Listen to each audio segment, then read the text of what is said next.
Tēnā koutou katoa, mā ngā Pakiaka ka tūkahate rākau I te waonui a tāne.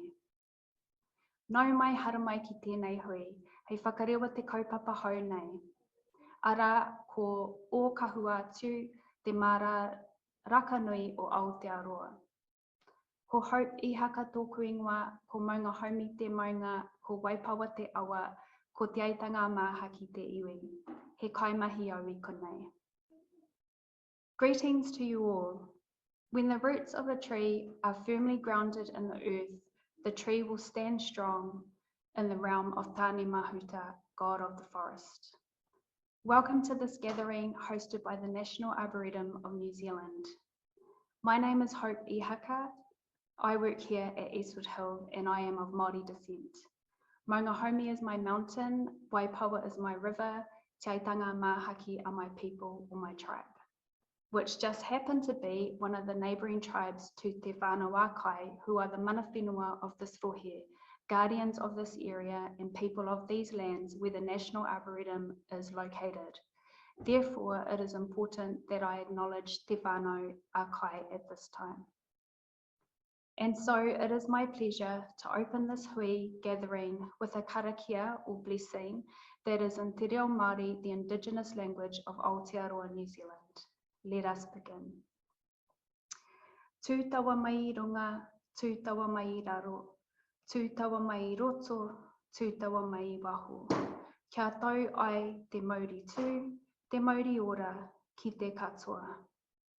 Haumi e, hui e, tai ki e. Ngā mihi, kia ora.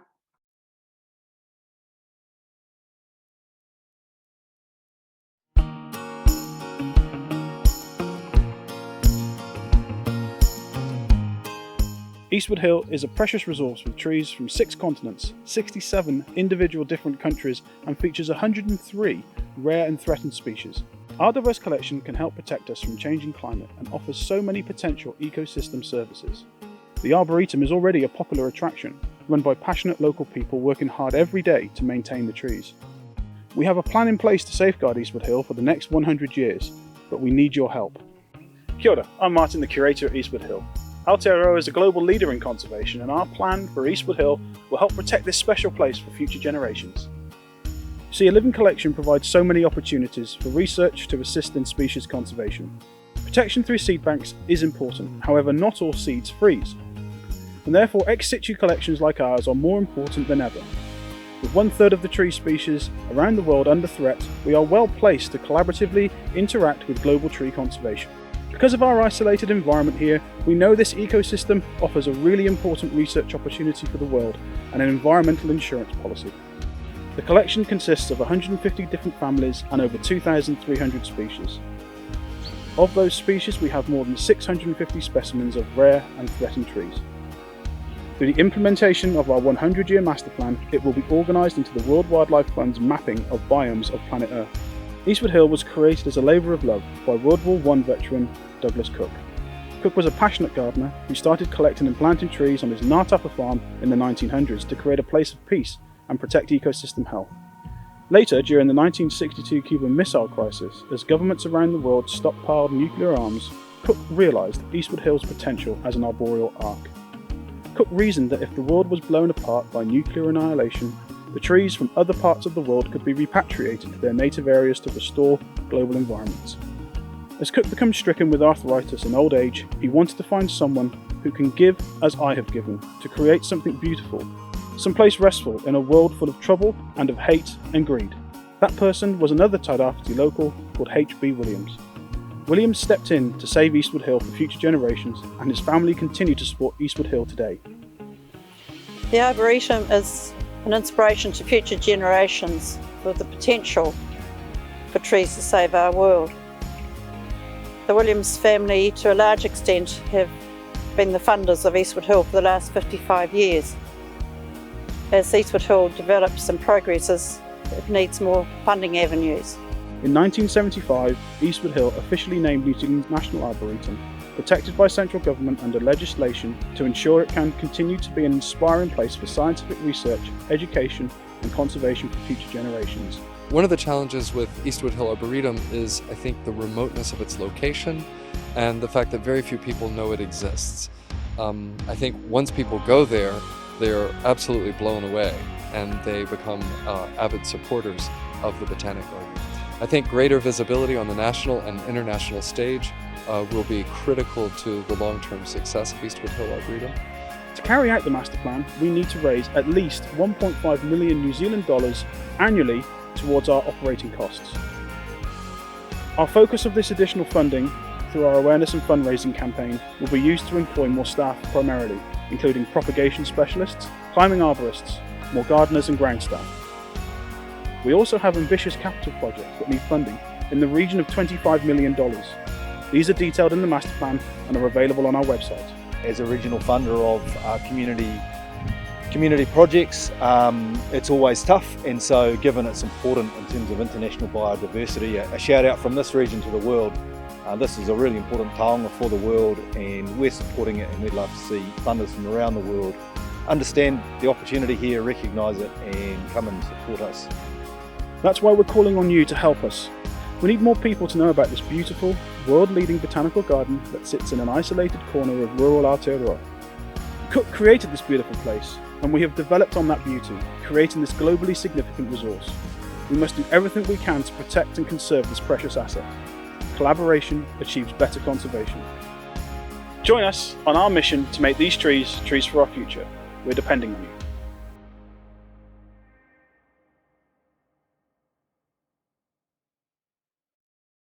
Kia ora, I'm Jane Williams, the chairperson of the Eastwoodhill Trust Board, Te Mararaka Nui o Aotearoa, o Kahuatu.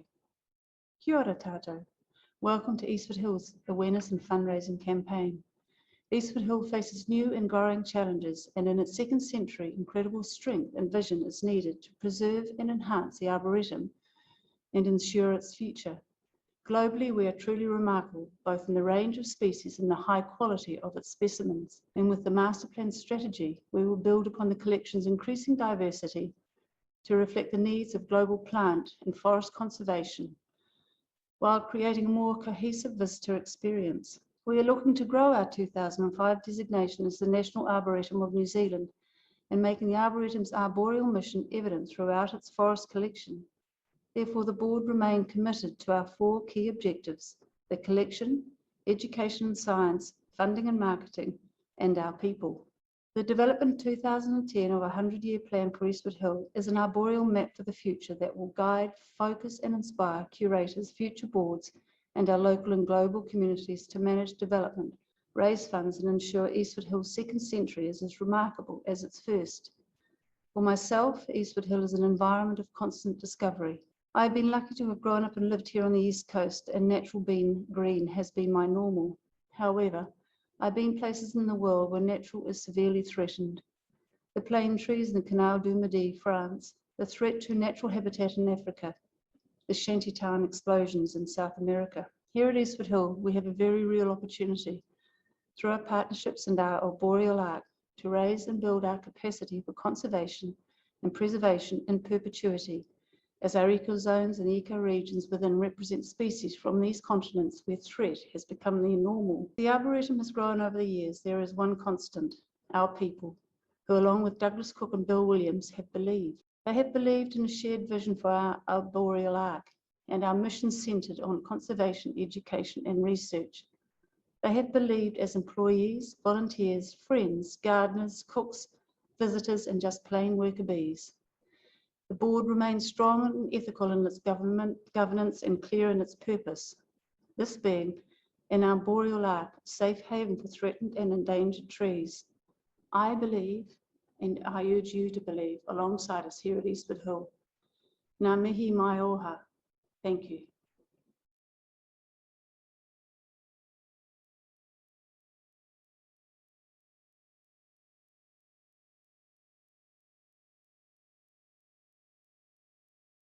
Kia ora, Martin here again. Just a quick introduction of what's going to be happening next. We're going to have some little piece that I've done with regards to the new branding and the naming that we're going through. And also we're going to be introducing the website and ways to give. So we'll move on to that now. with regards to the Eastwoodhill logo and why we thought it was important to rebrand. So over the years, Eastwoodhill has had a number of similar themed logos, which have been essentially modernized with new logos and new fonts. And as we click through these, you can see that this is our most recent, our Friends of Eastwoodhill, which obviously are an important part of our fundraising. The very start of the Trees for Our Future campaign, what we wanted to try and do is does the logo work for us? What is Eastwoodhill all about? Well, it's obviously about our trees, try and give it some sense of place. So we wanted to start off with the reflection that a lot of our trees are deciduous. A lot of them are from the Northern Hemisphere, and therefore they lose their leaves. And so we also wanted to try and reflect a little bit of the seasonality here as well. So the first part of it, which becomes two elements, which is quite clever, is obviously you can see there's the silhouette of the tree in the winter tree, or the winter tree as we've referred to it. Now, the next phase of this is to look at what our leaves. Our leaves are a very important part of the tree, and as you can see, we've utilized the centerpiece of the silhouette of the winter tree to create the veins of a leaf. So that just reflects the leaves and the deciduous leaves again. So it just shows that there's that seasonality. So this is sort of spring to summer. Now, this is to reflect our flowering trees. We've got many flowering trees within the Arboretum, heaps of magnolias, camellias, to represent our homestead gardens, which are a nationally recognized as a garden of significance. And then finally, as a major piece of infrastructure for us, we wanted to reflect our tree cathedral. And this is where we have two tree cathedrals here at Eastwoodhill. We have an old one, which Cook set out, inspired on Westminster Abbey. It's forming part of the master plan, was the idea that we were to create a new tree cathedral in the full footprint of Westminster Abbey, and that was instigated about 5 years ago. This is a reflection of the tree cathedral, and this is one of the images that was laid out in the master plan to try and give you that context of the peaks. So the very tall trees will be sequoias, the redwoods, and those will essentially create the pillars, and then we'll have different trees floating down the sides here at different heights to create the pitch of the roof.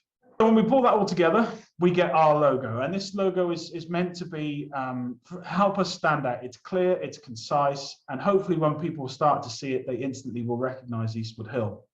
And that in itself is probably a little bit more powerful than a lot of words. So one of the other exciting things that we can do, and we wanted to pay homage to the red that was in the previous, is what we're going to be doing is that we do have a red version of this.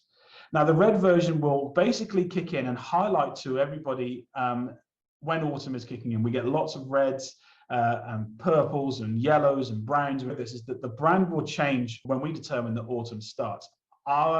It's a great sort of flash to say, hey, everything's looking spectacular out at the Arboretum at the minute, so please come and see. So the website will change red, signage around the Arboretum will change red, and it'll become a real feature for us to say, look, this is something, and there's the special time to come.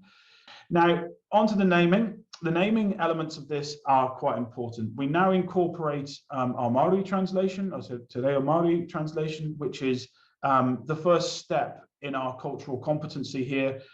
We've got a long way to go, and we are making strides, and we'll plan to make strides to incorporate the Maori heritage within the site. And that will be something that will be ongoing. So it's been really important for us to have that as part of the new logo as we move forward. The most significant change is to really set aside is that we are the National Arboretum of New Zealand. And with that comes a level of expectation. It comes a level of expectation from an international perspective. So we really wanted to make that standpoint, you know, the Eastwoodhill Arboretum, the National Arboretum of New Zealand, in Gisborne, which is the old logo, and the old wording is very, very convoluted. But the National Arboretum of New Zealand, Eastwoodhill, is how we think it's shortened, but kind of reflects all of that history and need. And the Te Mararaka Nui o Aotearoa it has been determined via our local kaumātua or tribe leader, Dave Hawea, and the Okahotu. Excuse me if I pronounced that incorrectly, that is the land of which Eastwoodhill sits on. So the heritage of Eastwoodhill goes back to Cook's ancestral grandmother. She had an estate just outside of Glasgow called Eastwoodhill, and that was his inspiration for calling this land Eastwoodhill. So as heritage for Cook, but also heritage for our local iwi, our local tribes, Okahutu is the land where we sit.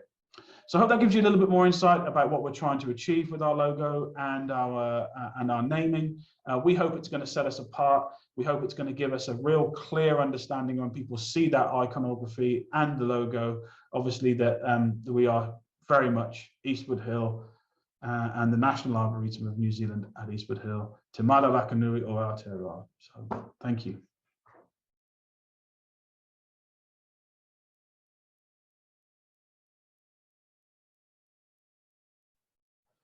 Okay, so forming part of the suite of marketing collateral and media and content and stuff that we've wanted to create around the Trees for Our Future branding, there are a number of changes also happening along with the new logo and the renaming.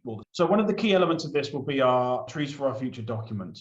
This lays out all of our anticipations. This is a document which is widely available upon our website, and this is the new website that we're looking at. We'll come back to that slightly. But the key message within the Trees for Our Future document is that, as you'll see, it sets out our stall. This essentially reflects the hero piece video that you would have seen at the start of this area. And this essentially lays out exactly who we are, what we're trying to achieve, our heritage with and our links with Thomas Waltz from Nelson Beard Waltz, who created the master plan, all the way through to our current board, and the ambitions which they've entrusted with the staff to try and push forward. And again, it goes into a brief history, it goes into Cook's legacy, goes into H.B. Williams's legacy, highlights more simple statistics to digest. And then it goes on to, again, how important our collection is globally. We do have a very unique collection, so there's information to that there. Our international alignment is a key element of this. Remember, this is an awareness and fundraising campaign. We are trying to raise funds, yes, but what's also important is that we connect with as many different organizations as possible. We then highlight the importance of what Cook was trying to do with regards to the Cuban Missile Crisis, 100-year master plan, going back to what the purposes of that are. And this goes into a bit more detail about what we're trying to achieve with the master plan. The eco-regions, the eco-zones, all of the different areas. This is linked to the World Wildlife Fund, 200 biomes around the world.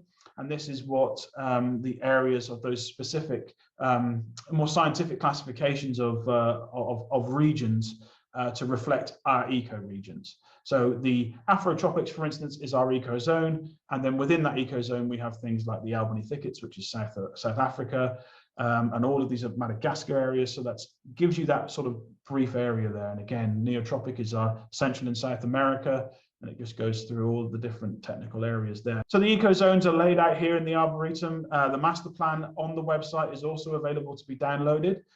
Within that, the eco-zones, you've got Australia, New Zealand, Australasia here, sorry, New Zealand, Australasia, Australia and the islands through there, Indo-Malay, and then you've got Nearctic, which is North America, Palearctic, which is Europe and North Africa, and then you've got Palearctic Asia. It's a big region split into two spaces, and then you've got your Neotropics, which is Central and South America. So now this area in the middle, this white area, is known as the core.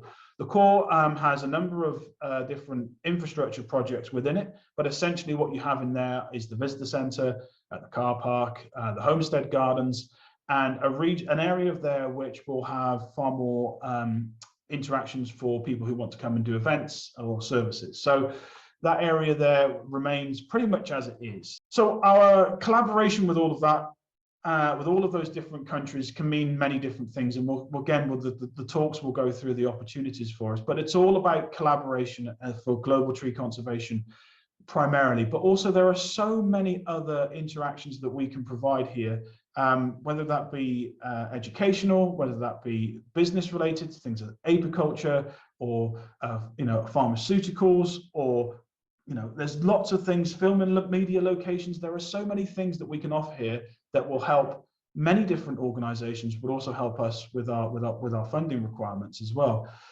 So we hope that being able to say, look at all these different people we can interact with. We want you to come and work here. And it's great use of the iconography. Our logo interacts with this is quite nice. So a nice little design piece there. So we also have an element of spotlights on oaks that'll come in the discussion that we're going to have with Morton Arboretum. Reflection of how we can improve to help. We can help, but we can also improve to help as well. So on to the partner opportunities and the fundraising element of the awareness and fundraising campaign. This is where our ambitions are bold. It's a very new way for us to think and a very new way for us to interact.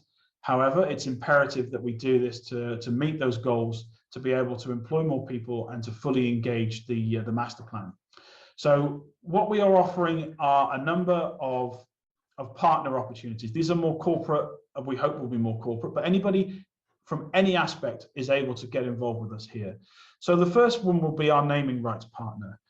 We are proposing that we are prepared to have a naming rights supporter, which will give us basically the National Arboretum of New Zealand, Eastwoodhill, supported by, and then a prominent organisation or indeed individual, should they want that recognition for supporting us.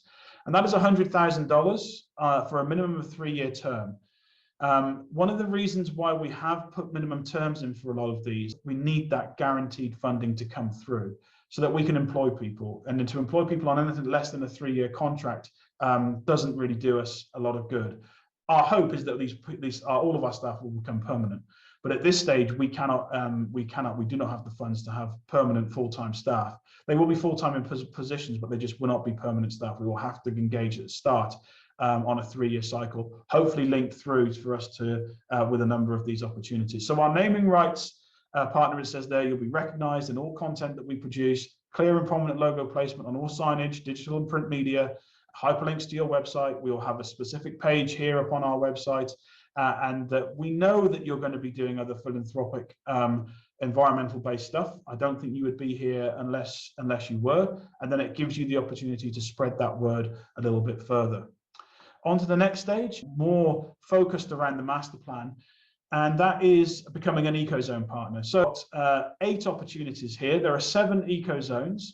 We've separated out New Zealand as we feel that there's an opportunity for us, for a good local organisation or company to get involved. And again, they're recognised throughout the ecozone as being relevant and all the content that's relevant for that ecozone. So it will be the Palearctic ecozone, supported by, and again, that person or that organisation will have their own element to the website, as you'll see down here on the right hand side of the link, and there'll be that page for you to utilise how you wish, as long as it aligns with our with what we want to say. So there'll be discussions around those. And then in our eco region partners, this is where we get really specific. So if, let's just say we've got an eco region that's specifically for the Appalachian Mountains in North America. Should there be a link, should there be an organisation that goes, oh, crikey, we have got trees from the Appalachian Mountains here that have that natural connection, gives them something that we're going to focus on, gives them a real direct relationship between trees from the Appalachian Mountains here at New Zealand. Now, those are valued at $10,000 each. Now, dotted around the Arboretum, forming part of the Link Road, which is one of our capital projects, which there are a series of link gardens, and those link gardens are essentially where 2 ecozones merge.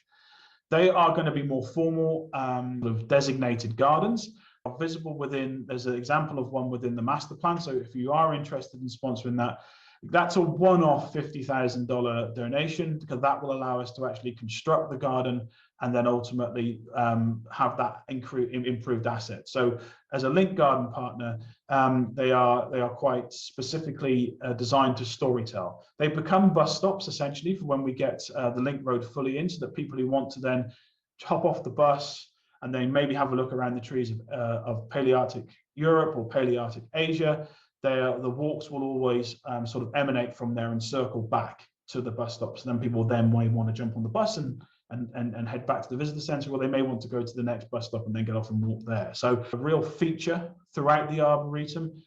Also a great space to storytell things like water restrictions, pests and diseases, climate change. There are opportunities within each one of those link gardens to have much more of a connection with wider influences that are having impacts upon the trees that we represent back in their native environment. So on to our capital projects. As you would have heard in the hero piece, we estimate in the region of $25 million of capital projects that need to be done. Now, that includes things like the multi-purpose building you can see there as an illustration, capital projects such as the Link Road, are to be focused on, and elements within the master plan. Again, if you download that, you can see what we've got. There's things like bridges to the cathedral, amphitheatres, new car parking, new visitor centre eventually, and so there's new staff quarters. The board will focus upon one, and they've chosen the link road as the next phase. And I'll show you how, if you want to get involved with supporting the link road, where you can do that. I'll do that shortly. The capital projects are going to be an ongoing year-on-year fundraising until that one particular project is complete. Really focused on making sure that we're fundraising for specific needs. The other option that we've got for people to join is obviously becoming a friend of Eastwoodhill. Becoming a friend of Eastwoodhill, there are a series of categories. There is an individual, a dual or a family pass, if you like, and then we've got a higher value $300 silver member and a $600 gold member. Those will change, and if you want to join, there will be an opportunity upon the website to send an application in to get that done. So generic donations are always welcome, and we are asking people, if they want to give, to go to what we've set up is, and I'll show you in a moment, are our Give a Little pages. Give a Little is a New Zealand-based service, if you like, that allows charities to be able to function on a smaller percentage of take, but also for people to obviously gain their tax relief. Every gift is special, regardless of its size, because it all goes to the good cause. If people do have bequests and they want to leave a bequest, they are more than able to get in contact with us, and they are more than welcome to sit down with one of us and discuss what those bequests are. It's a very personal thing, those personal elements to be reflected in the person's preference. So if somebody wants to give to the General Trees for Our Future Fund, they can do if they want to fund an infrastructure project, or indeed one of our annual projects, then that money can be utilised for that. So we are going to be introducing an annual fundraiser, focus on one piece of, whether it be a small piece of infrastructure that's required, or a piece of equipment, or a vehicle, for instance. Goods and services support, things that people may be able to gift, but not cash, essentially. So whether that be services, whether that be time, whether that be products. Last year, we were very kindly donated new chainsaw trousers from a company here in New Zealand called Clogger.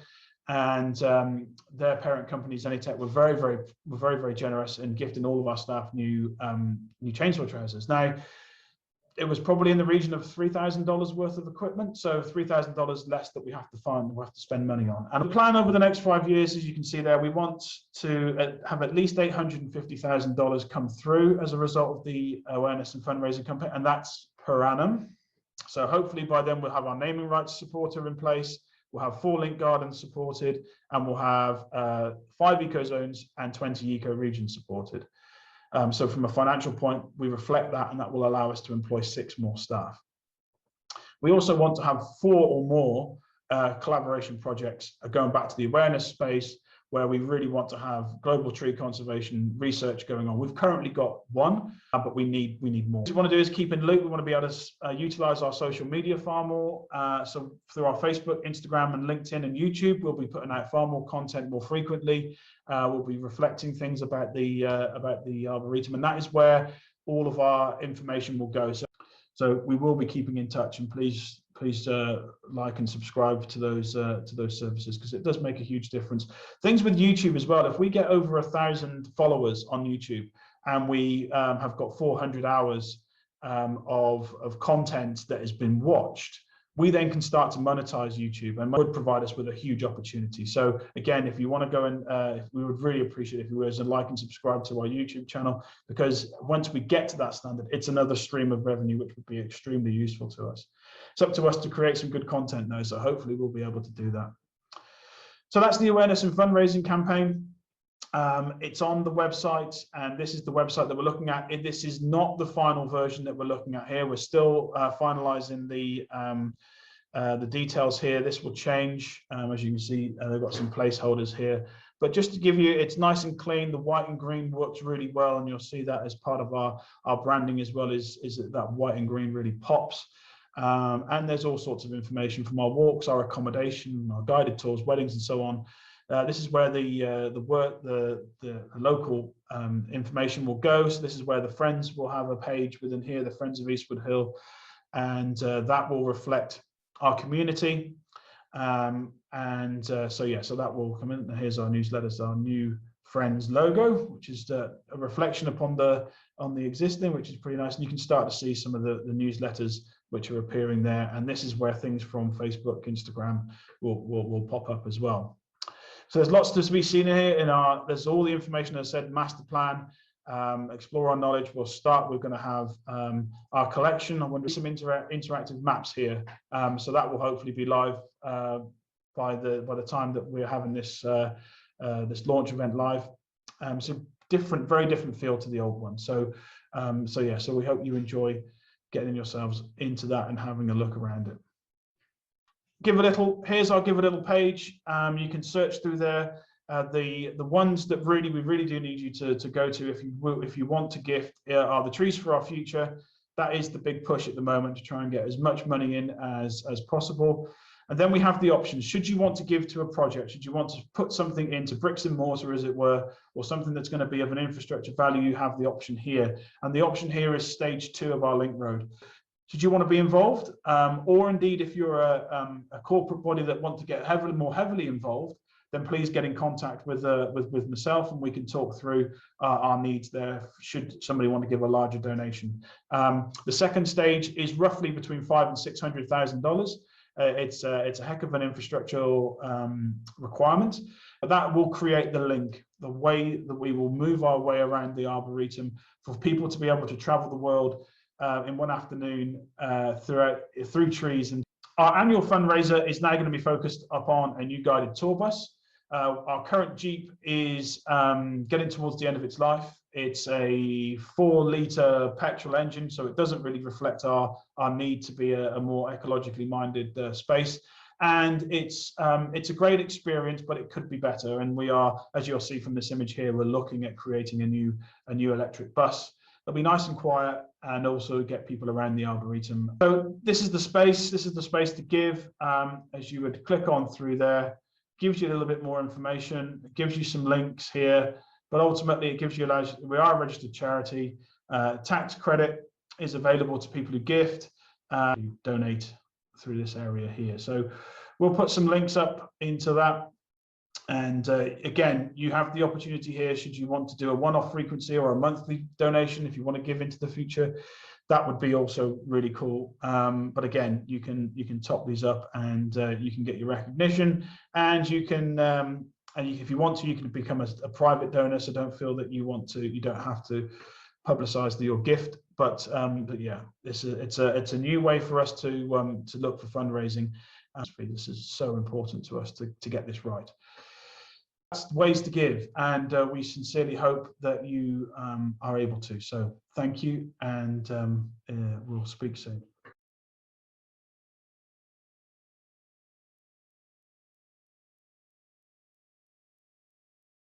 So on to the next part of the launch event. We've done a series of pre-recorded interviews with various people that we hope will be able to give a broader insight into not only how important a collection is on the world scale, because of our global connections with all the different tree species and diversity that we have here, but also to give you a sense of how people within New Zealand have utilised the Arboretum and how the Arboretum could be used better for our research. Remember that it's an awareness and fundraising campaign. Our awareness is based around our global tree conservation connections and how we can make a meaningful impact for global tree conservation. So this will hopefully give you an oversight of how here in a very remote space of Aotearoa, New Zealand, how we can play at that global level. So we hope that you enjoy it. Thank you. The First World War was brutal in every sense. Those who were able to walk away still carried the trauma and shell shock with them. Our founder, Douglas Cook, who was able to return home, became driven to create something beautiful that was influenced by his time spent convalescing in stately homes of the English countryside. He quoted, "I have given to create something beautiful, someplace restful in a world full of trouble and full of hates and greed." His heritage has certainly done that. He has created a collection of trees from every continent in the world, and it is estimated that at one point he imported over 7,000 different species. Why? Well, at the time of the Cuban Missile Crisis, His foreboding of nuclear annihilation led him to collect as many differing species in knowledge that our isolated position could protect species and then repatriate them should a cataclysmic event have occurred. How and why is that relevant today? Well, as the most impactful species on the planet, we humans are influencing our planet. Some would say at an alarming rate, and others would use some of Cook's terminology, such as foreboding, annihilation, and cataclysmic. Highlighting these issues, acting as advocates and prescribing solutions, many of the world's conservation organizations are active to ensure that irrefutable evidence guides and influences our general populace and those we collectively choose as decision makers. The Botanic Gardens Conservation International, the BGCI, is one such organization. Their mission is to mobilize botanic gardens and engage partners in securing plant diversity for the well-being of people. Established in 1987, today they represent botanic gardens in more than 100 countries, connecting these gardens and people as a global network for plant conservation. At the beginning of September 2021, the BGCI released the State of the World's Tree Report. We are privileged to be joined today by Paul Smith, the Secretary General of the BGCI, to discuss this report and get a greater understanding of the BGCI, the importance of collection like ours, and how collectively we can make an impact for global tree conservation. Paul is a plant ecologist with practical experience in seed conservation, afforestation, habitat restoration, botanical survey and inventory, environmental impact assessment, park management, systems, and ecotourism, and has over 30 years experience of working in Africa. Kia ora, Paul, thank you for your time. Welcome. To start off, is there anything else you'd like to add about BGCI and its aims, goals, and then introduce some of the key findings from the State of the Trees report for us? Well, BGCI's mission is very straightforward. It's to mobilize botanical expertise for people, plants, and the planet. We, of course, sit at the center of well, the world's largest plant conservation network and botanical network. I think the word botanic gardens in our title can be misleading because we have many members from many different sectors. The common denominator is botanical diversity. So many arboreta, many forestry institutes, universities, as well as botanic gardens. And primarily we're interested in the loss of biodiversity, adaptation to climate change, really actually the three major challenges: climate change, loss of biodiversity, and poverty. So referencing the State of the World's Trees report then, I mean, that must have been a long process. Can you talk a little bit about how that started? Yes, it has been a long process. And, the first issue, which was that we didn't have a global list of trees, or at least not one that was had been taxonomically verified. And I think it was 2017, we published the first global checklist of tree species, geo-referenced to country, and for some larger countries too at the provincial level. And that really was, if you like, the register that we used to then look at the proportion of trees that had had any kind of a conservation assessment.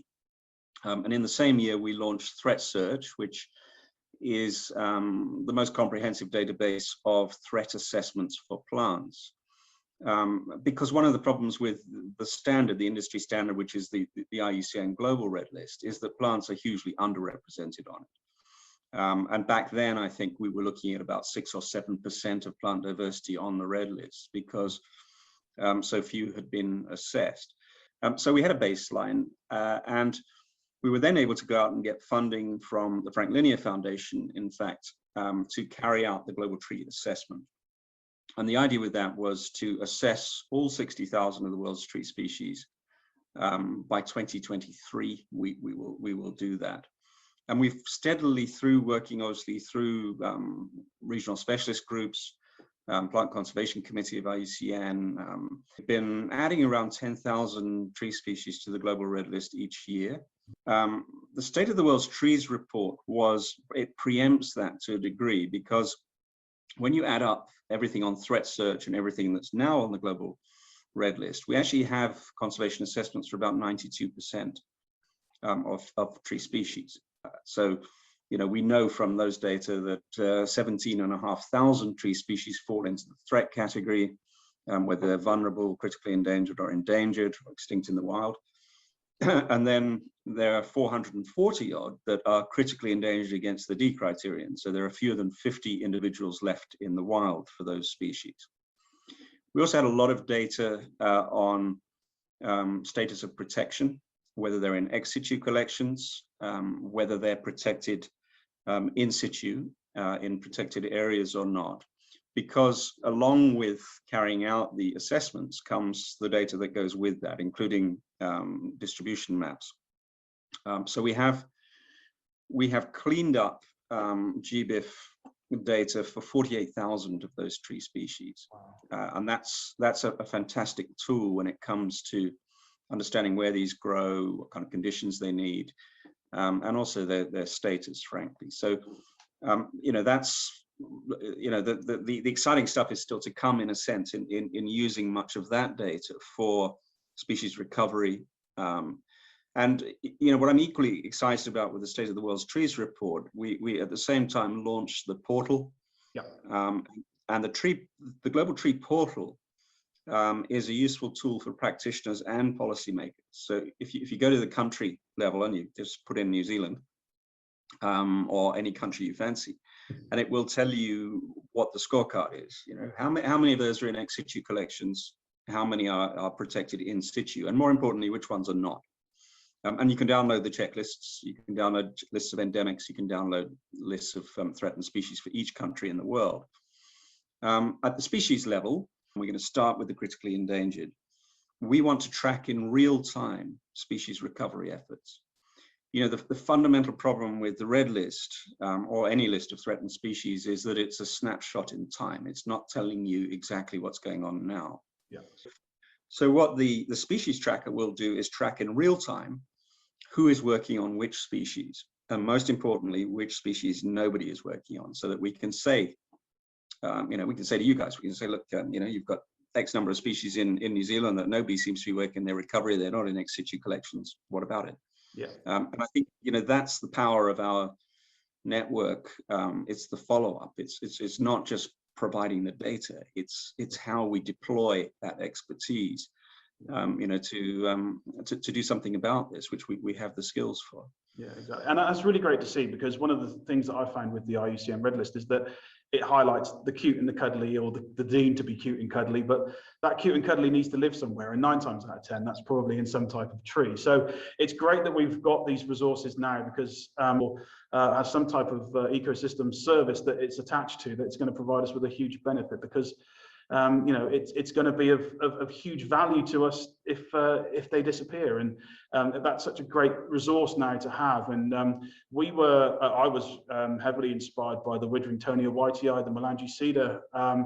We've got a couple here at our Arboretum. This is a great example of where a tree was in the less than 50s, as you said, as a criteria in Malawi. And the work that Bedgebury Pine Eatum, I believe, were doing with repatriating their seed out there has had a huge impact, a great conservation goal, with local people being involved with growing those plants on and planting them back out. And I think the numbers are about 500,000 new saplings have gone back into the environment. That's right. And that's just exactly how we as a ex situ location with trees can have that impact. And when we look through our collection here, we've got things like Ulmus henryi, which is extinct in the wild in Taiwan. And according to the records, there's only 3 places in the world where it exists. And yet since we've started a focus on it, we've got probably about 15 or 16 new saplings coming on, because we've focused on it.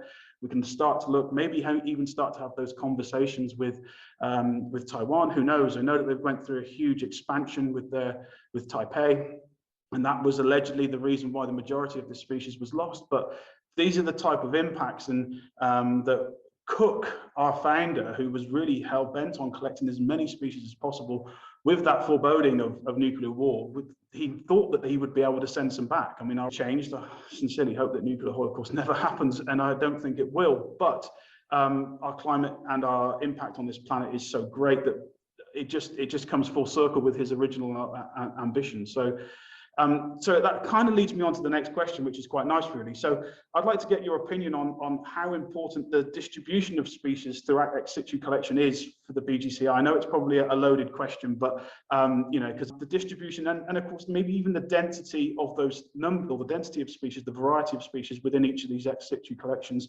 how important is it for as you said, for being proactive in the future? Yeah, it's absolutely essential. I mean, you know, obviously, one thing that we discourage through our accreditation program is gardens holding, you know, the only one. And there are a number of cases where that's the case. I mean, material should always be duplicated because stuff happens. And we've had a number of cases of the sort of last known one in cultivation sort of being killed by over enthusiastic horticulture. So, you know, that's fundamental, is duplication. You know, we're also learning a lot about climate and adaptation. There's all of that, which is a fundamental role for Arboretum. That's another good reason. Yes. Space, you know, keeping genetically comprehensive or as diverse collections as possible. Just one other thing to add to that, you know, we are a long way behind the zoo community, for example, in exchanging material on a kind of pedigree basis for breeding purposes, for conservation purposes. But we will be launching in the next 6 months a new module on plant search, which is taken directly from Species 360, from the zoo community, which is designed specifically for exchanging genotypes and genetically diverse material for recovery, restoration and recovery programs for species. So that's going to make a big difference, I think, to the way that we exchange material, and we do that in a, you know, in a much more rational way than we have been hitherto.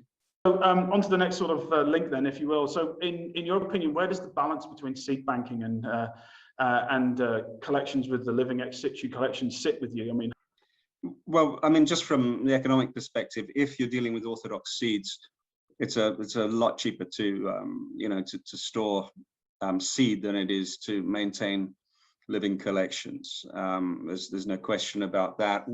I mean, the figures that we sort of developed from the Millennium Seed Bank, which admittedly was done at scale, was something like $3,000 a species, and that was for an average size of 30,000 seeds. It's more difficult to get those kind of numbers for trees, particularly for threatened trees, but it is very cost effective. It costs almost nothing to freeze them.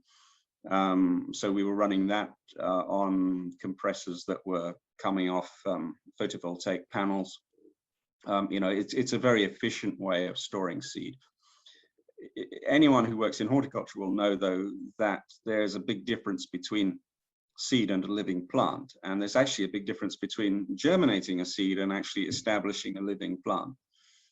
So I think where living collections come in, and so the Millennium Seed Bank, for example, provided there was enough seed, they were all germinated to make sure we could turn them into plants, but not established. And it's quite different germinating something on an agar plate to actually establishing something in soil that's going to thrive. So, and that's where I think horticultural skills come in. The other thing that we will add to plant search, I was just talking to Abby Mayer about it today, is a propagation protocol add-on, basically, so that we can start to build that up and make that available to people, just like actually germination protocols are available through QSeed information database and other tools. And I think it's essential that we start to share that knowledge with the rest of the world, because this is not something that we can tackle entirely on our own. We can make a start, but you know, we need broader society caring for and planting a much wider range of trees.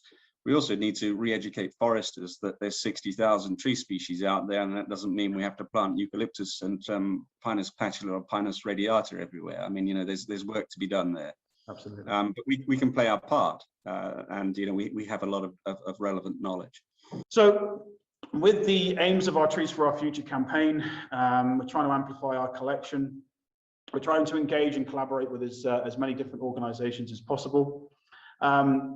How do you think our isolated collection can make a meaningful impact for global tree conservation? I think partnership is key, and you know, working with partners around the world, making you know, information about your collections available, that helps enormously in sort of creating opportunities, I think, for a partnership, for projects, and so on. If you're maintaining collections, it's expensive. There needs to be application, and you usually need to be able to make the case that there's a return on that investment. So I think getting involved in projects like that, where you're supporting research, particularly, I mean, there are huge opportunities at the moment, Martin. I think everybody wants to plant trees. At the moment, there's also a lot of very poor practice. You know, there's zillions of dollars going into this, and you know, we've been involved to a degree with organizations like 1T.org, which is the World Economic Forum group. That's Amazon, it's Google, it's AstraZeneca, it's Shell, it's, you know, it's all these companies that want to offset their carbon emissions, but they don't know what to plant where.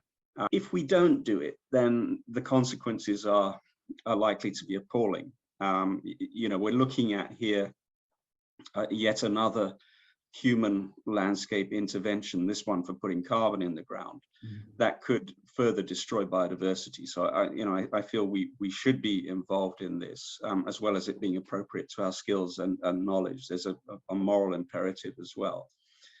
There's never been a better time, I think, for tree organizations to show their relevance to society. I think it's great that the bigger corporates are looking at these programs, but again, it's doing the right thing at the right time for the right outcome, and not just seeing it as a way to ditch some carbon, which is a bit of probably a bit of an over exaggeration, but it's follow through, and that's one thing that we obviously like to hear about, but obviously want to get involved with, and we've reflected that slightly in the way that we're going to position ourselves with people, a way to be able to give to our organization or become a partner. So we're going to be looking at options around where corporates can get involved. It's a state of the nation and the world in many cases where there are opportunities, and we have to maximise that. And as an organisation that currently receives no direct government funding, it's a perpetual struggle for funding. And you know, since 1975, when the board was formed here, we were very lucky that H.B. Williams gifted an endowment fund for us to be able to survive. We still operate today at a financial deficit, but the fund then tops us up to break us even. If that wasn't there, this collection of trees could be in a very different state. We struggle to get enough funding, and as a result of that, our collection is kind of going backwards, because we need to invest more to employ more skilled staff. We need climbing arborists, we need propagation specialists, we've got capital funding that we need to make sure that our infrastructure is suitable here. So it's really keen to understand from your perspective at that global scale that the funding is coming through. So do you think that at that global scale it's going to continue? Do you feel that you're getting more and more interested in what you're doing, and how that could then filter through to the ex situ collections? Yeah, definitely. So we've also been kind of racking our brains about you know, what our role is exactly within this kind of value chain, and we'll be launching at COP26 in Glasgow a global biodiversity standard. It's essentially a site-based certification scheme. We'll be announcing the development of it, and over the next couple of years, developing the methodology with partners. The first thing is it's a site-based assessment looking at impacts on biodiversity. And those site-based assessments will be carried out by our local partners, the likes of you guys and others who know their own biodiversity, they know their own tree diversity and so on, and the context, the social economic context. It'll be a global standard in terms of the fact that it's a voluntary standard, but it will be sort of comparable across the globe. One of the issues for our community is we have all this knowledge, we have all of this data. We are almost never involved in decision-making around large-scale land use change. We need a mechanism whereby we're using our, you know, the skills we have around botanical survey and inventory. Nobody can argue that, you know, that's, you know, we have the best data, we have the best expertise. We have people who know one tree from another, basically. We have people who can name all of those 60,000 tree species. So You know, that's absolutely key, and that's the assessment element. It's that certification element. We don't have all of the answers for restoration. You know, we're learning as a society. We largely might manage our collections in our gardens, but we're getting better and better at it. And provided that we partner with others, I think we have the opportunity to scale up that knowledge and to create opportunities, not just in species recovery, but also in livelihoods, in climate change adaptation, you know, and those other areas. And it is the opposite model from the current carbon certification, where they fly in consultants. It's top down. You know, this is something that would be affordable, accessible to grassroots organizations, not just to palm oil companies. You know, it needs to be something that works for everybody, and it will also pay for itself. That's the business model needs to make sure that you are, you know, being remunerated for that. It seems strange that we've been away from that conversation for so long, but I think that, you know, the strides that BGCI and others obviously are doing, it's putting that in the right space. You know, the communications which need to come out are coming out now, in my opinion, and I think they're coming out at a level which is clear, concise, and digestible. I think one of the things that we have done in the past is probably be a little bit too technical and not really understand the wider audience.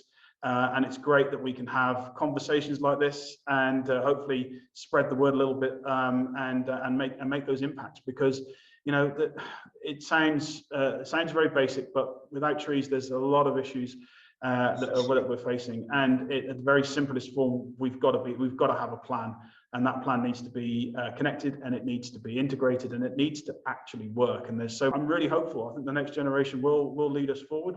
There's a lot of space, there's a lot of opportunity in this space, and we just got to make sure that we do it the best as we can and adapt when we need to. So yeah, I'm really enthused. The reason that we published State of the World's Trees was because we could not get IUCN to in any of their press releases to mention trees. Wow. It was elephants, it was whales, it was tuna last time, and they said, well, nobody's interested in trees. Wow. Actually, you know, that State of the World's Trees report, so far we're over 1,500 newspaper articles, 36 different languages, 63 countries. It was picked up everywhere around the world. People love trees. Yeah. And so we sent all the statistics to IUCN and said, people do love trees, and if you want publicity, then for heaven's sake, include trees in some of your press releases, because you know, they are beloved. So look, Paul, I've taken up far too much of your time. I realise it's your evening and you'll probably want to get back to your home life. So I'd just like to thank you on behalf of the board and everybody here at Eastwoodhill. Thank you very much for getting involved. And yeah, if we can help in any way, please just reach out. Brilliant. Thanks, Martin. Appreciate it. And good luck with your campaign.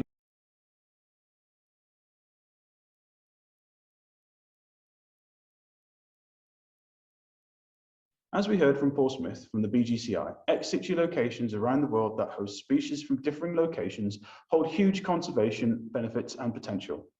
One of those leading institutions is the Morton Arboretum. Based in Lisle, just outside of Chicago in the US, the champion of trees is their tagline. And the Morton Arboretum's mission is to collect and study trees, shrubs, and other plants from around the world to display them across naturally beautiful landscapes for people to study and enjoy, and to learn how to grow them in ways that enhance our environment. Their goal is to encourage the planting and conservation of trees and other plants for a greener, healthier, and more beautiful world. At the very beginning of the creation of our Trees for Our Future campaign, Morton quickly became an inspiration for us. Their structure, their facilities, the equipment, and the vision for meaningful impact gave us an insight to what is possible for a non-profit conservation organization. In 2016, they embarked upon their very own fundraising campaign, Growing Brilliantly. The Growing Brilliantly campaign aimed to generate $63 million to enable the Arboretum to deepen its scientific and conservation work, expand new tree development, and improve core facilities to meet its strategic vision. The campaign actually generated a staggering $73.9 million. And to give us a broader understanding of the range of projects that Morton are focused upon is Amy Byrne. Amy holds a BSc in Natural Resources and Environmental Sciences from the University of Illinois. Dr. Sylvia Alvarez-Clare is the Director of the Global Tree Conservation, also joins us to discuss conservation of trees and a little insight into her work in the genera of Quercus, or oaks. Sylvia is a Doctor of Ecosystems Ecology from the University of Florida. Okay, kia ora and tanakwe, welcome to you both. And Sylvia, you're going to start us off with a little bit more insight into Moreton and the things you get up to. So over to you. Hi, thank you for having us. Yes, the Moreton Arboretum is a tree-focused botanic garden, and our mission is to study trees, shrubs, and other plants from around the world and display them through naturally beautiful landscapes for people to study and enjoy, and also to learn how to grow them in ways that enhance our environment. We have more than 700 acres in our property and 222,000 specimens from 4,650 kinds of plants. And we are coming to our centennial next year. We also have some natural woods in our property, and a library and a children's garden, educational programs and exhibits. And where Amy and I work is the Science and Conservation Department. So we have an area called the Center for Tree Science. We have more than 30 scientists working there on topics ranging from phylogeny to ecology to climate change, horticulture, pests and diseases, everything concerning trees. So have the Global Tree Conservation Program. And our mission there is to collaborate with partners all over the world to protect and prevent extinction of tree species. And right now, we focus our work in Latin America mostly because one of our focus groups are oaks, the genus Quercus. Cook here, our founder, he loved Quercus. We've got heaps of Quercus here. We've got probably 79 different species here, over 900 specimens. And we do cover that whole range. We do cover that whole range quite recently as well. We had Quercus insignis introduced to the collection. You do? We do. That is very impressive. I am impressed. Yes. So we have one of our avid supporters in the past by the name, a gentleman by the name of Bob Berry. Bob was very much an enthusiast of Central American oaks, and he did many trips over to that region and collected many seeds. He brought them back for his arboretum, which is only an hour away from us, called Hack Falls. And he curated them there, and they're growing very well. He took some of Cook's seeds as well to propagate them onto his property, and we have essentially received the first seed of Quercus insignis that was grown from a New Zealand-based tree. And so that's grown quite nicely. He's growing still in our little potting shed and making sure that we look after him. Proud to have that. And it's a shame that history and that ability to introduce new species to New Zealand is currently not able to be done. We're working really hard with the government to try and influence them to make sure that we can host those critically endangered species that are from regions where we already represent. And we're trying to convince them that oaks, not being normally a very vastly wind-pollinated seed, that it's probably very controllable. So we're in the process of trying to make sure that we could maybe get involved, because I know that you've been involved with Quercus brandegii and trying to get that exported, and we've had conversations in the past about trying to get that into New Zealand, but it's just a hurdle at the moment. But we're going to be working hard to make sure that we can represent those critically endangered species within our eco zones and eco regions here with the master plan. So that's something that is we really want to get involved with. So it's great that the GCCO, or the Global Consortia for Conservation on Oaks, is getting together. It's a new emphasis, and maybe Amy, you want to talk us through a little bit about that? Yeah, definitely. Thanks for having me here as well. So like Sylvia said, in our Global Tree Conservation Program at the Moreton Arboretum, We are the lead institution for the Global Conservation Consortium for Oak. So we are working in collaboration with Botanic Gardens Conservation International, BGCI. They launched this suite of global conservation consortia, which are focused on catalyzing groups of institutions and networks to implement comprehensive conservation strategies and preventing extinction of priority threatened plant groups like Quercus. Originally, it was the thought of conserving exceptional tree genera, but they have expanded to include other consortia as well.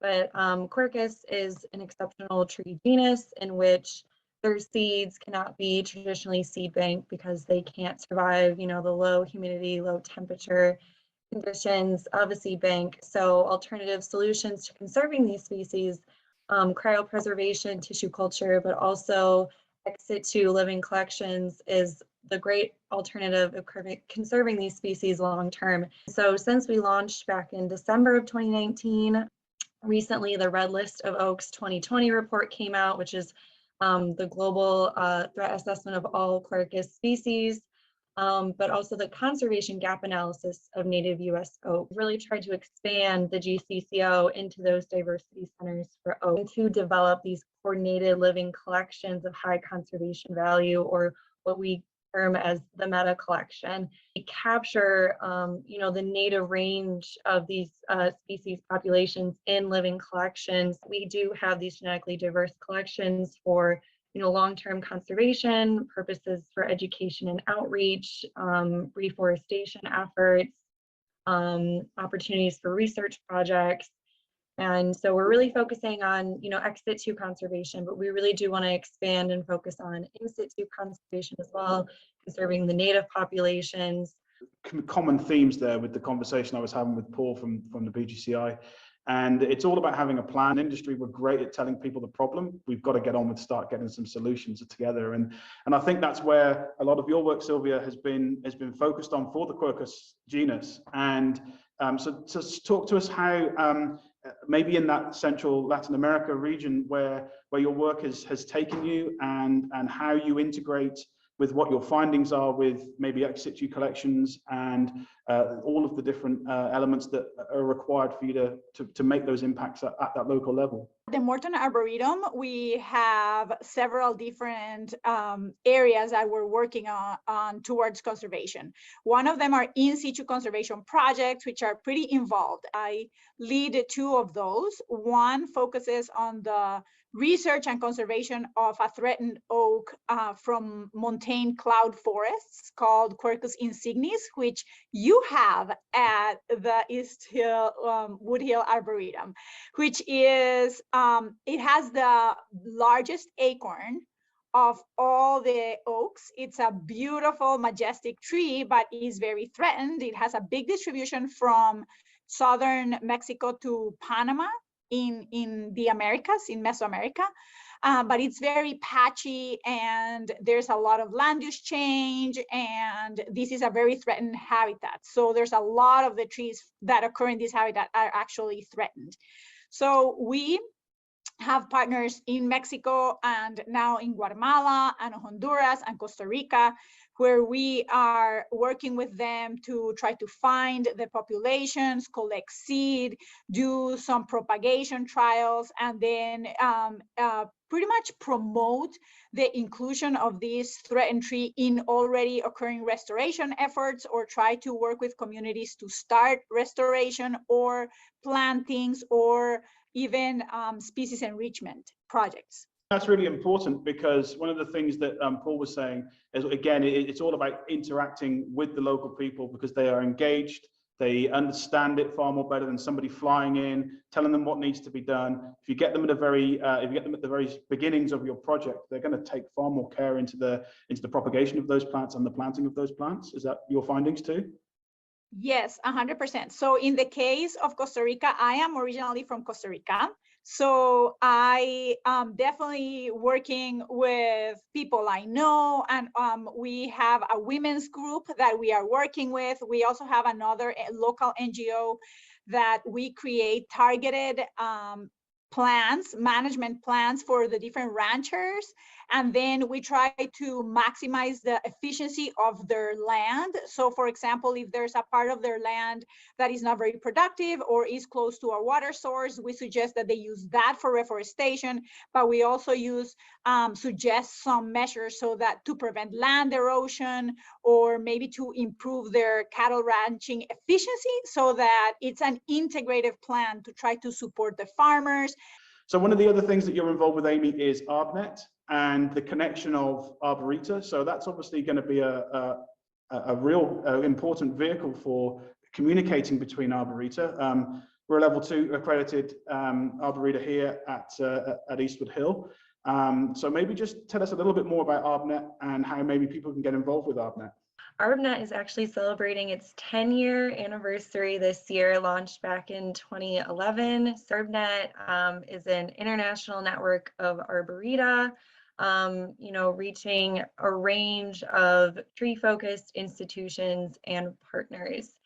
And ArbNet's focus is, it has, many facets to it, but it has an accreditation program, serves as a purpose to provide guidelines and a benchmark for tree-focused institutions to follow, and knowing and understanding what is, an arboretum, and where do you need to be to get to a point where you are, having trees, conserved and they're labeled, and you have education and outreach focusing on trees. So institutions of all types, corporate campuses, universities, cemeteries, NGOs, they're a part of our network because they have the same mission and purpose of wanting to grow and protect tree species. So I highly recommend getting accredited. It's a free accreditation program. If you go to the website, arbnet.org, there's a ton of information. Yeah, it's great. And I don't think this would happen without Morton. Am I right in saying that? Morton are a big driver behind this. So kudos to Morton for pushing that forward. It's needed. Arboretum do need to start standing on our own 2 feet. Although we are botanic gardens, yes, we also have a very unique set of requirements also, which are different to most botanic gardens. And it's great that we've got that central voice as well. So it'd be great to see ArbNet develop into much more of an advocacy and almost peer group that will pressurize governments to really focus on the importance of Arboretum and their international connections for ex situ global tree conservation. Just like to add that I think that botanic gardens and arboreta are at a very privileged and key intersection in between academia and research, but also the public and public awareness. And a lot of people connect with the collections and the trees at the arboreta. And so then that is what will make them believe and love trees and protect trees. And we have that all the time with the students that I work with interns here at the Arboretum. And a lot of them say, I grew up going to the Arboretum. I remember my parents taking me here. And so now I'm studying tree science. And I cannot tell you how many times I've heard that, like an important thing. And for you two, having even like a connection to the world, you are a pretty far away island for Central America, but how special that somebody that maybe will never have the opportunity to travel to Central America can see the trees that occur there and imagine what it looks like. And I think that just makes the world a better place. Ladies, Sylvia, Amy, thank you both so much for your time. On behalf of the board here at Eastwoodhill and all of our staff, very much appreciated for your time, and I hope we can interact again soon. Yeah, thank you. No, this was great.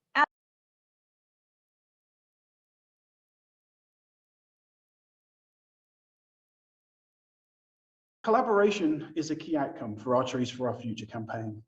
The impact and the benefits of trees are huge, and increasingly in focus is the consideration of the total ecosystem services trees provide.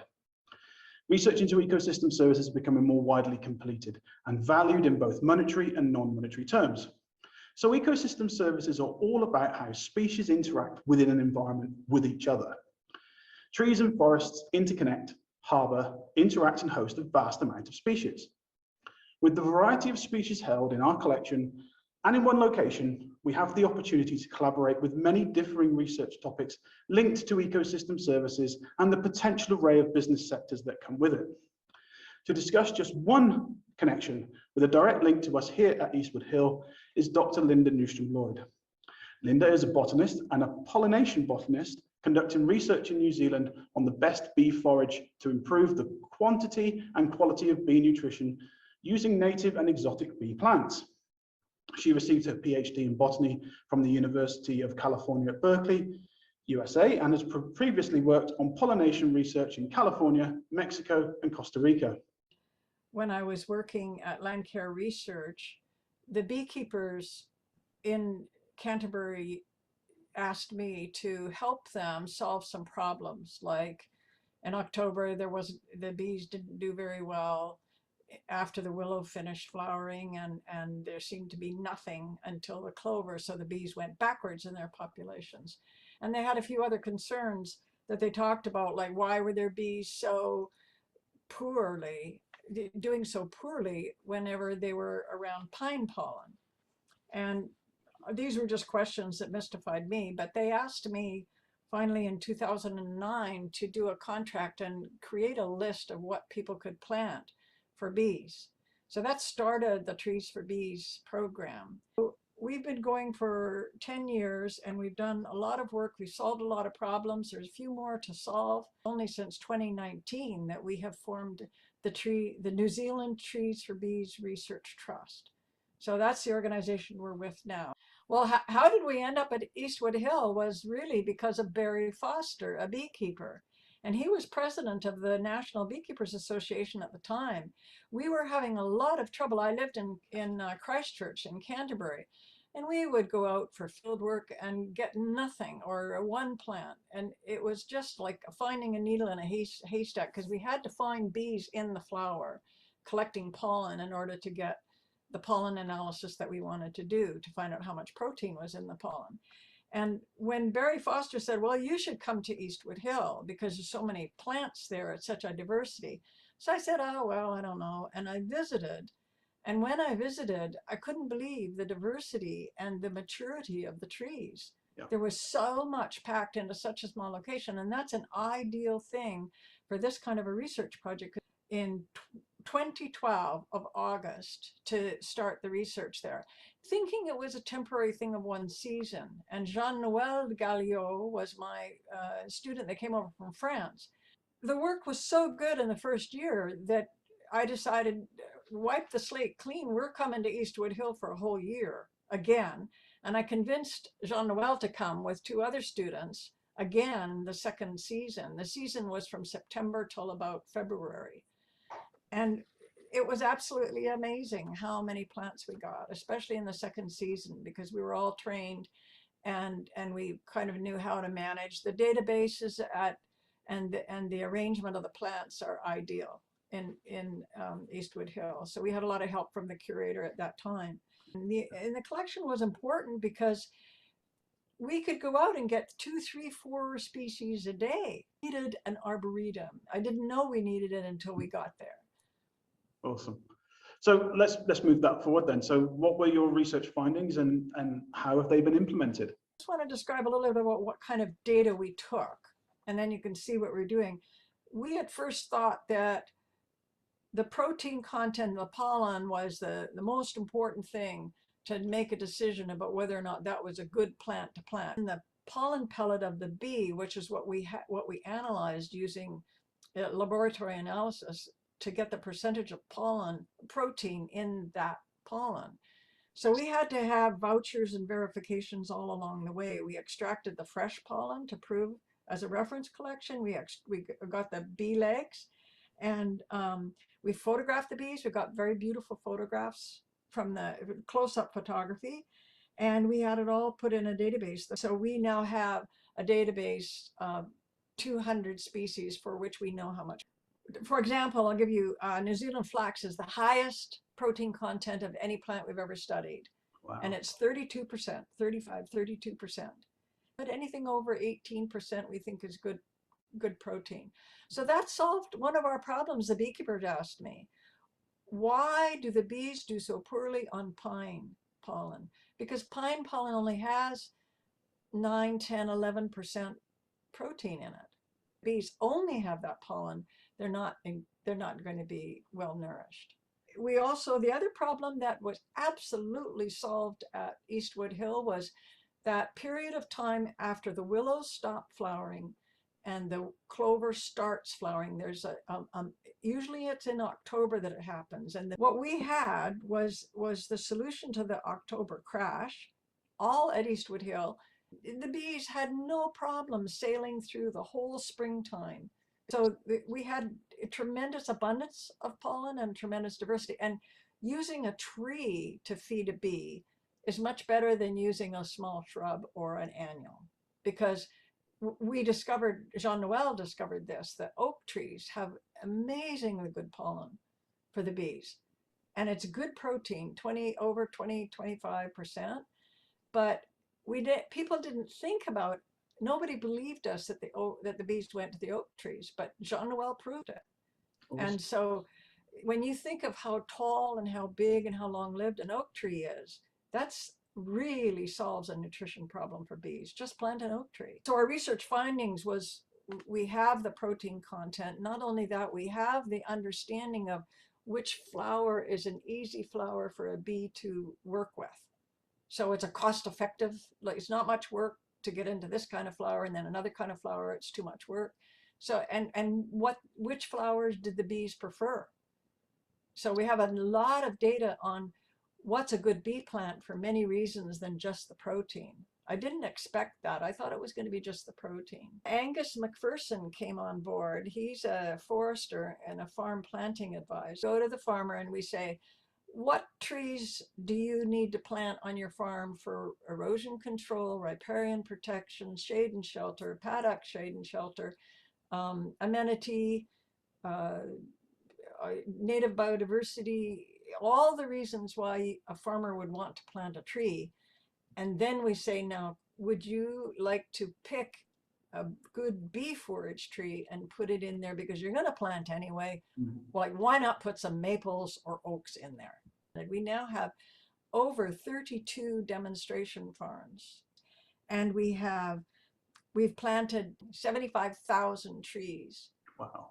We've just published, we're just in the process of publishing a book, a 112-page book on all our methods of how we plant, and it's meant to be read by farmers and landowners, and they learn how to plant and how to maximize the benefit, the nutritional benefit for the bees.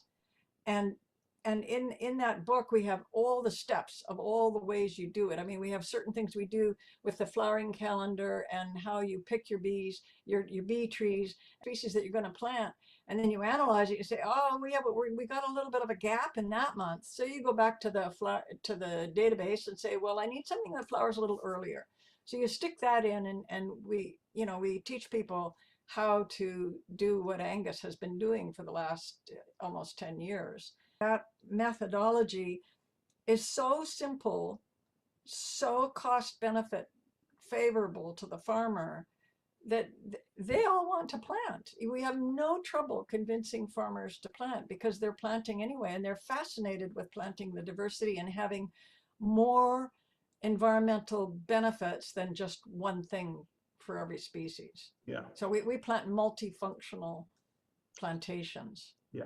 And that links us back completely to what we're trying to do with our campaign, is to increase our collaboration with organizations like Tree for Bees. There's a plethora of trees here which are just crying out for more research, and it's something which is a wish for us, is something that we want to be able to host and to function efficiently. So I know that we've talked in the past, Linda, around your experiences of working here, and I know that you had some difficulties based on some of the infrastructure requirements that we don't have and we so desperately need. So it'd be good to get some first-hand experience on what you would have liked to have seen and how it maybe would have improved your research. When I came to Eastwoodhill, I rented a room to have my lab in it. And then when it came for the second season, they couldn't really accommodate us because they didn't have enough suitable beds, and they also to meet all the needs of Eastwoodhill for the tourists, and the collection is so good. It would be unbelievable for any scientist to be able to come there, and they just need to have a lab. But having a lab where your microscope and your equipment and samples are safe and not going to be touched by anybody, you know, wandering through, that was really important. What we did in the second season, we had to go off site because we couldn't be accommodated. We had to drive, I think it was 20-30 minutes. Wow. Yeah. And we would drive up and find out, oh, it's raining up there. And, you know, so the logistics, I mean, a field station where people can live right in with the trees, no matter what the weather, it's so easy to do. And you see, because of the diversity, I could do a lot of, you had replicates of the same species, and you had a diversity that was just unbelievable. It's something which we're looking to put something in place. So in the awareness and fundraising campaign document, we've got capital projects which are on the horizon, and one of those is a multi-purpose building, a building that will then house not only research laboratories and space, but also allow spaces such as a seminar space or a meeting space. But once it is built, people have got their own space they can book it out for a period of time, and we'll have the equipment that most researchers will need, and then they can bring along their own specialist equipment and give them enough space, but also put some quarters there as well. So facilities that are going to be conducive for them to get the optimum out of their research. So we've highlighted that. A lot of your influence and our conversation has gone into trying to create that.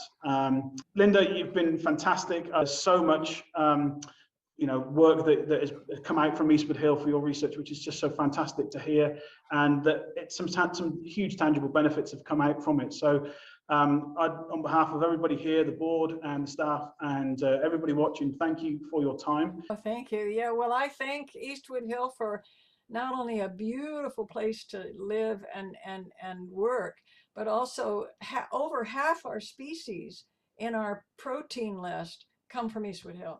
Wow. Yeah. So it was very beneficial. That's great. Kia ora. Thank you so much.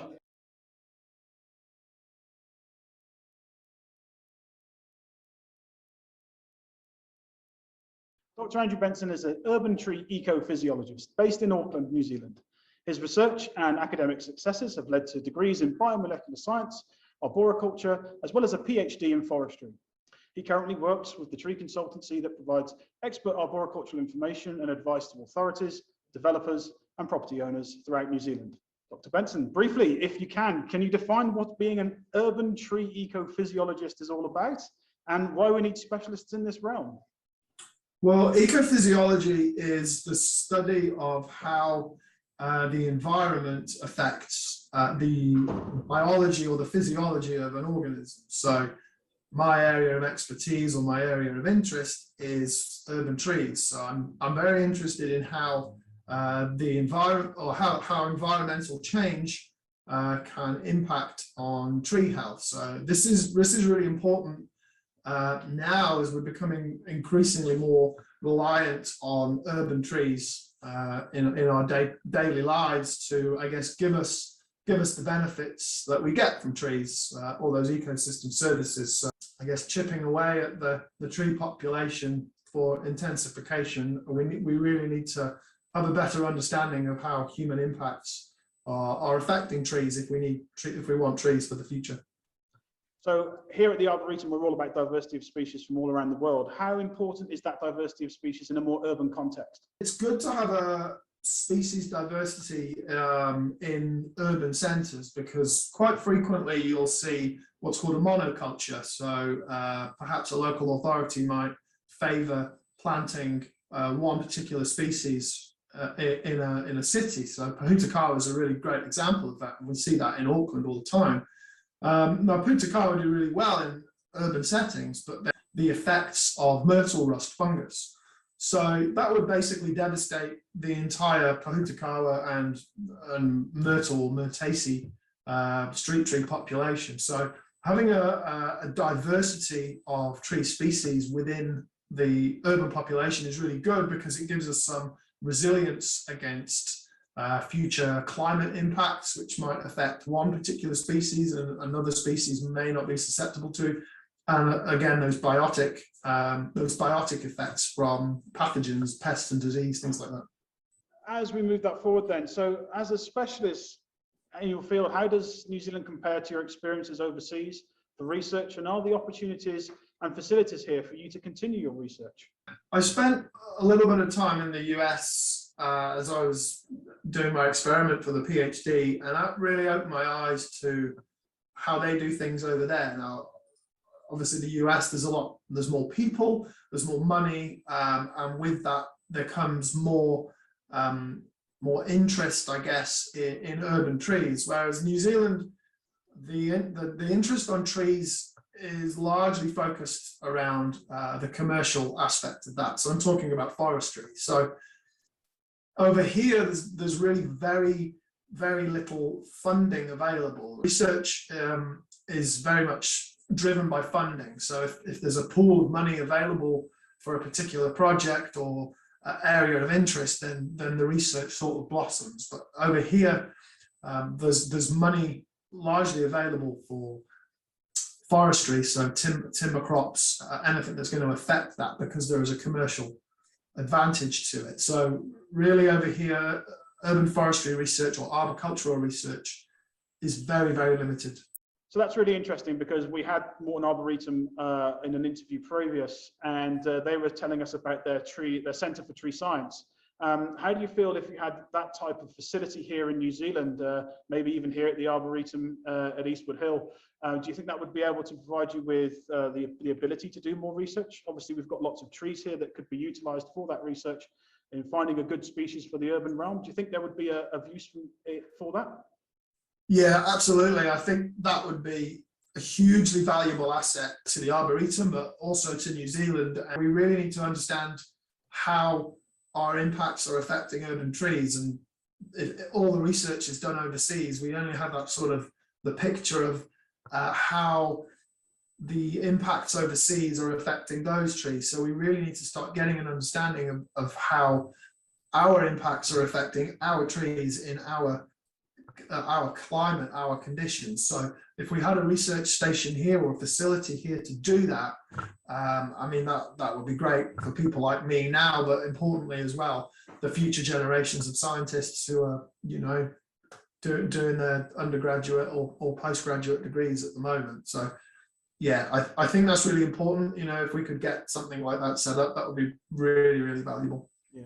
And the other thing as well is that New Zealand is a growing population. Our urban limits are getting increasingly more into our rural spaces. So for us to be able to provide really direct links to how or what is good practice is essential. We've had conversations with the likes of Paul Smith from the BGCI and again the guys from Morton about how making that impact locally, it needs to happen. We need to have a suite of resources that gives us good advice. And I know from my experience of working in the urban realm, it's difficult. You're constantly under or trying to influence engineers, utility suppliers, and a plethora of people who don't see the trees, even though they are quite obviously there. So a space that's made for New Zealand, and it kind of puts us into a position for the next generation. And that's another theme that's come through these talks, is that the next generation are interested in our environment. They are interested in making impacts. They're the ones who are going to ultimately pass this on to the next generation and track of what we need to do to save our planet.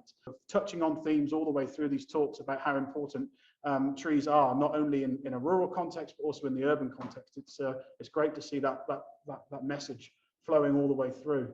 So moving on to your experiences here at the National Arboretum of New Zealand at Eastwoodhill. You've done some work here in your training. So tell us a little bit about your interactions here. Yeah, so it would have been a number of years ago now, back when I was a diploma student or a level 4 student doing my qualifications at Wintec. And yeah, I spent a few days down at the Arboretum on a gymnosperm identification course. So that was really cool. It was my first time at the Arboretum. We were lucky to come down in autumn, so I experienced all of the autumn colours, and just the level of information available and the resource, and to be able to access that hands-on, understanding One of those key ID features for the gymnosperms was really, really invaluable. It's a great educational resource. So, Dr. Benson, thanks ever so much for your time. It's hugely appreciated on behalf of the board and the staff here. We thank you for your time, and we hope that we can hopefully get that research centre off and running as part of our multi-purpose building. Thank you once again. No problem. Thanks, Martin.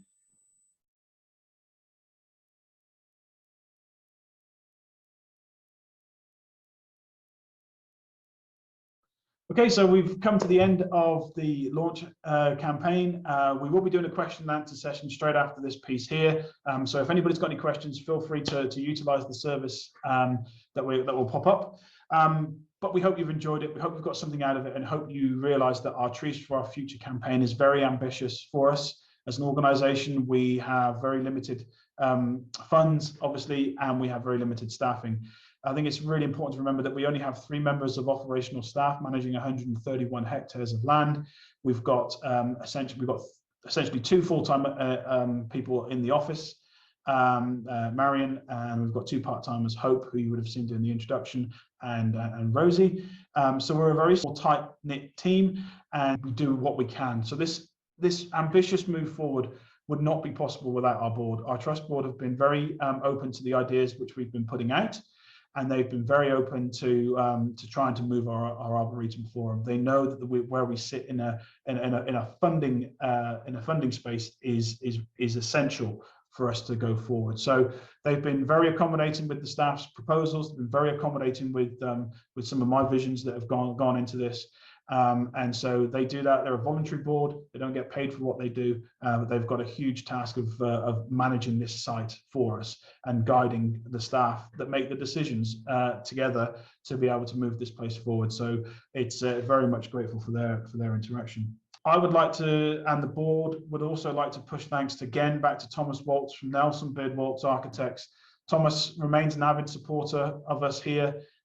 He has obviously created with his team the master plan that we follow, which is so imperative for our long-term existence. He also has written the foreword to the awareness and fundraising campaign documents, and has been really trying to push Eastwoodhill in North America, and in the process of reinvigorating the American Friends of Eastwoodhill. So there are lots of opportunities there with Thomas's guidance. So we are recognized as a charity in the States. We're just in the process of making sure that everything's in place. Should anybody want to give in North America, they have the ability to do so with tax benefits. So right at the very start of this, we reached out to a number of different people, and Tori Stewart sat down with, she's a marketing expert locally here, and she said, look, this is where you probably need to go. And she was very influential to go through. And then we started to look out further. So Trust Tairāwhiti locally, a local community-based funder, imperative to us in the past. You would have seen Gavin Murphy do his talk in the awareness and fundraising campaign. We thank them for their continued support.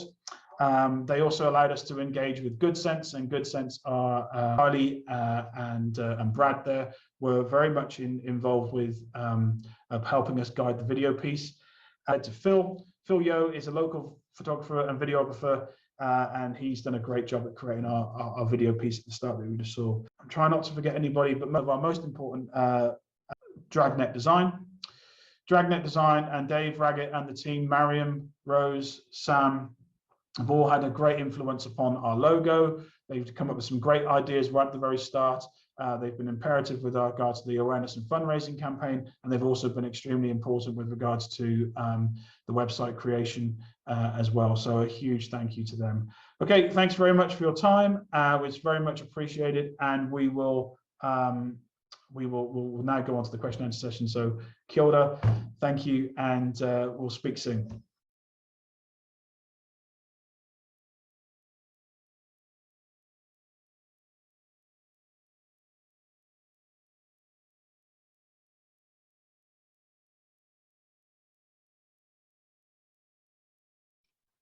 And so we conclude this hui or gathering with the karakia blessing that again is in Te Reo Māori, the indigenous language of Aotearoa. Let us begin. Kia tau, kia tātou katoa, te ata whai o tō tātou āriki a ihu karaiti. Me te aroha o te atua, me te whiwhinga tahitanga ki te wairua tapu, ake, ake, ake, āmene. Kia ora, mauri ora.